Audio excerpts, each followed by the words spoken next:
فَإِذَا قَرَأْتَ الْقُرْآنَ فَاسْتَعِذْ بِاللَّهِ مِنَ الشَّيْطَانِ الرَّجِيمِ۔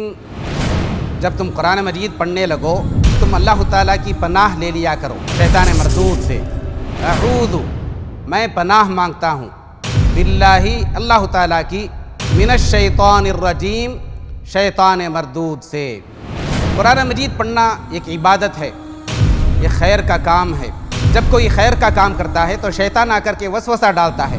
جو شخص قرآن مجید پڑھتا ہے، قرآن مجید سنتا ہے، قرآن مجید سیکھتا ہے، سکھاتا ہے، تو فوراً شیطان آ کر کے اس کے دل میں وسوسہ ڈالتا ہے۔ اس لیے اللہ تعالیٰ نے حکم دیا کہ تم اللہ تعالیٰ کی پناہ لے لیا کرو شیطان مردود سے جب تم قرآن مجید پڑھنے لگو۔ نور القرآن شیخ فاروق مدنی پیش کریں گے قرآن کریم کی حکمت پر تفصیلی بیان، روزانہ شام 7:30 بجے اور ہر صبح 8 بجے مرسی ٹی وی پر۔